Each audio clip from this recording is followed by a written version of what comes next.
कभी किसी legal issue में फंस गए और वहां बहुत ही लॉस्ट और कंफ्यूज महसूस कर रहे हो अपने राइट्स को लेकर।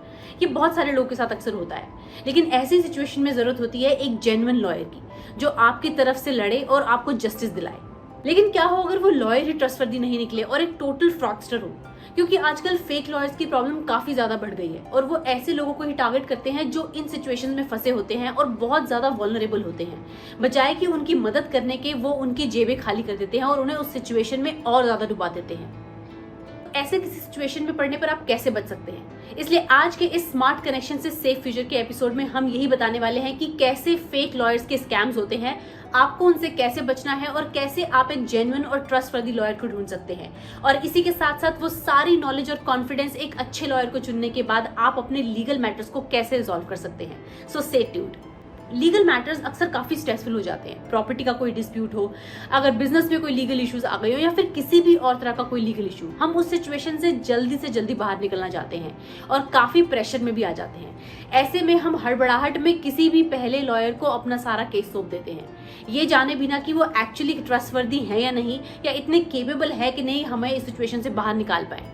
और ऐसे ही एग्जैक्ट सिचुएशन का फायदा फेक लॉयर्स भी उठा सकते हैं। वो आपको वादा करते हैं कि वो जल्दी से जल्दी आपको इस केस से बाहर निकाल देंगे। सो अपना पैसा और केस ऐसे लॉयर्स को सौंपने से पहले जरूर ये ध्यान से देख लें कि क्या वो लॉयर फेक है या जेन्युइन। जेन्युइन लॉयर्स पहचानने की टिप्स समझने से पहले आपको ये जरूर जानना चाहिए कि एक फेक या फिर फ्रॉड लॉयर आपको किस तरह से स्कैम कर सकता है और उनसे आपको कैसे अलर्ट रहना है। एक तरह के फेक लॉयर्स होते हैं जो काफी कन्विंसिंग साउंड करते हैं। वो अपना पूरा प्रॉपर ऑफिस का सेटअप बनाते हैं जहां पे वो दीवार पे अपने फैंसी से सर्टिफिकेट्स लगवाते हैं और आपको अपने एक्सपीरियंसेस और एक्सपर्टीज की बहुत सारी बातें बताते हैं और पूरी तरह कन्विंस कर देते हैं कि वो एक जेन्युइन और बहुत टॉप के लॉयर है। लेकिन दीवार पर लटके ये सर्टिफिकेट्स असली हैं या नकली, किसे पता है। नेक्स्ट वन तो बिल्कुल क्लासिक है, वो टोटल फ्रॉड लॉयर्स जो आपको बहुत बड़े बड़े प्रोमिसेस करते हैं लेकिन आपसे पहले ही एक मोटी रकम एडवांस फी के नाम पे ले लेते हैं, चाहे वो प्रोसेसिंग फी के नाम की बोल के ले या फिर केस की इवैल्यूएशन की फीस के नाम की बोल कर ले। और जैसे ही आप उनको ये पैसे दे देते हैं ये लोग गायब हो जाते हैं। अक्सर ऐसे लोग आपको अपने ऑफिसेज में नहीं मिलते हैं, ये आपको किसी कॉफी हाउस या रेस्टोरेंट में ऐसी जगह पर मिलते हैं जहां से बाद में आप इन्हें ट्रेस नहीं कर पाए। ऑनलाइन तो आजकल लगभग सभी कुछ मिल जाता है और ये फेक लॉयर्स भी आजकल ऑनलाइन मिलते हैं। ये अपने फेक प्रोफाइल्स ऑनलाइन बनाते हैं, उसके बाद रिकमेंडेड लॉयर जैसी लिस्टिंग्स को खरीदते हैं और आपको इंप्रेस करते हैं। और फिर वही, अगर आप इनके जाल में फंस जाते हैं तो फिर वही पैसों की ट्रिक्स अपनाकर या लंबे केसेस में आपको लटकाकर आपका सारा पैसा लूट लेते हैं। ऑलराइट, तो ये थी वो फेक लॉयर्स की टॉप की ट्रिक्स जिनसे आपको अलर्ट हो जाना चाहिए। अब मुड़ते हैं अच्छी चीज की तरफ कि कैसे आप एक जेन्युइन लॉयर को पहचान सकते हैं और अपने आप को ऐसे किसी भी स्कैम से बचा सकते हैं और अपने पैसे को भी सेफ रख सकते हैं। स्टेप नंबर 1 है कि आपको उनका बार काउंसिल का रजिस्ट्रेशन जरूर चेक करना चाहिए। आपको ये चेक करना चाहिए कि वो लाइसेंस्ड है इंडिया में प्रैक्टिस करने के लिए या नहीं। इसे चेक करने के लिए आप बार काउंसिल की वेबसाइट पर जाकर भी ऑनलाइन ये चेक कर सकते हैं। हर स्टेट का भी अपना एक बार काउंसिल होता है जहां से जाकर भी आप ये इन्फॉर्मेशन ले सकते हैं। ऑनलाइन इसे कैसे चेक करना है अगर आप वो जानना चाहते हैं तो आप मुझे कॉमेंट में लिखकर बता सकते हैं। और हाँ, उनके रजिस्ट्रेशन को चेक करते हुए आप ये भी जरूर चेक करिए कि उनके खिलाफ कोई डिसिप्लिनरी एक्शन या फिर कोई कंप्लेंट तो फाइल नहीं है, जिससे कि आप ये अश्योर्ड हो जाएं कि वो एक जेन्युइन लॉयर है, उनका ट्रैक रिकॉर्ड अच्छा है। उसके बाद आप लॉयर की प्रोफेशनलिज्म और कम्युनिकेशन स्किल्स पर भी ध्यान दीजिए, क्योंकि एक जेन्युइन लॉयर हमेशा आपकी बात बहुत पेशेंटली सुनेगा, आपको बहुत ही अच्छे से रिस्पॉन्स करेगा और एक सही सोल्यूशन की तरफ लेकर जाएगा। जहां की एक फेक लॉयर आपको सिर्फ इधर उधर की बातें करके टाइम पास करने वाला है। फेक लॉयर से होने वाले किसी भी पैसे के नुकसान से बचने के लिए आप सारा बिलिंग और उनके फीस का स्ट्रक्चर पहले ही डिस्कस कर लीजिए और हो सके तो सब कुछ राइटिंग में ही ले लीजिए, ताकि आपको बाद में किसी भी तरह की ऐसी कोई सिचुएशन ना फेस करनी पड़े। तो अगर आप एक लॉयर चुन रहे हैं उससे पहले ऑनलाइन जाके उनके रेफरेंसेस चेक कर लीजिए। ये भी देख लीजिए कि उनके रेटिंग्स या उनके लिए टेस्टिमोनियल्स क्या है और किस तरह से उनके पहले के क्लाइंट्स उनके बारे में बात कर रहे हैं।